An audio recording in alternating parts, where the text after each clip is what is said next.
Alors, dans cette vidéo, on va mettre en place l'assemblage complet de la sauterelle.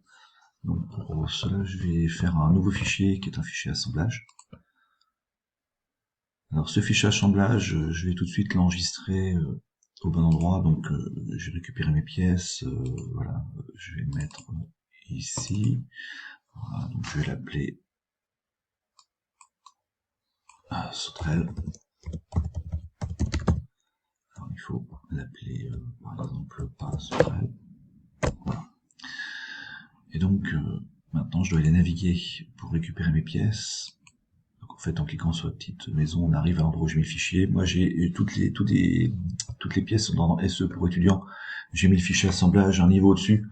Ça peut être intéressant, ça vous évite d'aller voir dans le détail. Quand vous voulez ouvrir l'assemblage sauterelle, vous voyez que l'assemblage sauterelle, vous voyez pas tous les fichiers.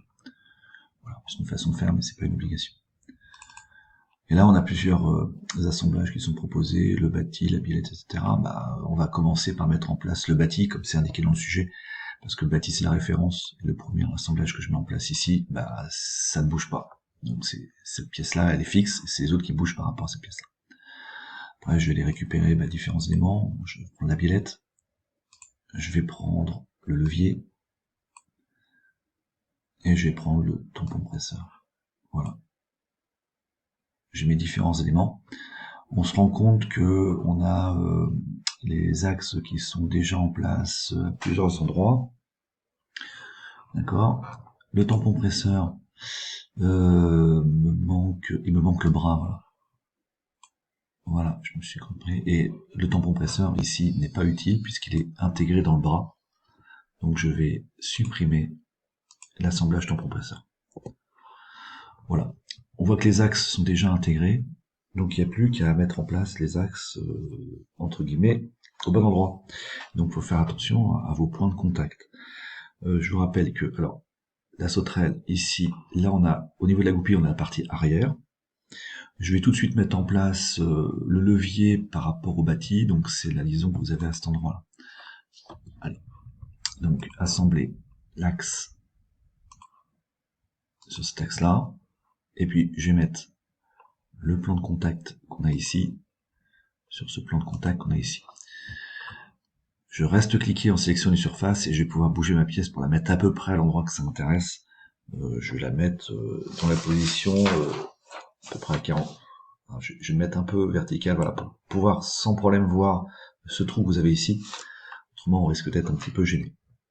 Voilà, je clique sur sélectionner pour ne plus rien sélectionner justement. Et puis je vais pouvoir mettre en place maintenant le levier, je crois. C'est le bras. Donc ce bras, il est lui, cette liaison qu'on a à cet endroit-là, le petit axe va à cet endroit-là. Donc on va le mettre en place tout de suite. Assembler. Donc l'axe qu'on a ici, sur ce trou-là. Je vais remettre le plan de contact, celui qu'on a là, sur ce plan de contact-là. Voilà, maintenant la pièce est ici. Et si vous sélectionnez et que vous essayez de déplacer votre souris, vous voyez que ça bouge effectivement suivant cette liaison. Il me reste à mettre maintenant, donc je fais sélection pour sortir de toutes les sélections possibles, et je vais mettre en place la bielle. Donc la bielle, vous avez assemblé par exemple le trou qu'on a à l'arrière, sur ce cylindre-là, et je vais prendre le plan latéral que je vais mettre sur ce plan-là. Voilà. Je vais ensuite faire la même chose. Donc en assemblant ce cylindre, et ici, voilà. J'ai pas besoin de mettre le plan, puisque en fait, en ayant mis le plan de contact latéral ici, vous empêchez cette biellette de se déplacer latéralement. Voilà. Donc, qu'est-ce qu'on peut faire maintenant? On peut revérifier très rapidement si votre assemblage fonctionne. Donc, je vous rappelle, je fais sélectionner pour sortir, donc plus rien de sélectionner. Je clique sur assembler, je clique sur une pièce, et je vois que ici, en déplaçant ma souris, je reste cliqué, je lâche pas le clic de souris, ça bouge. Là, c'est intéressant, c'est un truc très rapide. Je vous rappelle que la solution qui permet d'avoir plus d'informations, c'est glisser composant. Glisser composant, on va laisser tout par défaut. Et donc là, j'ai décidé de faire tous les mouvements possibles. et on ne peut faire que des rotations, que des translations. Donc là, le système, il serait en rotation, donc il faudrait que je lui définisse la rotation. Je vais le faire. Aucune analyse pour l'instant. Je vais pas mettre d'angle. Je vais cliquer sur la pièce sous contrainte à déplacer, donc c'est cette pièce-là. Voilà. Et puis, faut que je lui dise, regardez tout en bas, effectuer un déplacement autour d'un axe ou d'une arête. Donc là, je vais lui dire, bah, fais-moi une rotation par rapport à ces axes-là.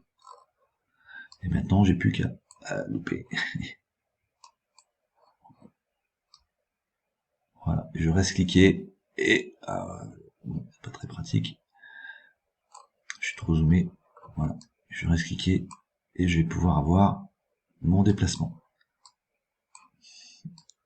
Voilà. Donc, faut pas être trop brusque. Et vous avez, par contre, ce qui est intéressant pour la question que vous aurez tout à l'heure, vous avez un angle de dépassement. Donc ça peut être pratique parce que vous avez l'angle qui apparaît.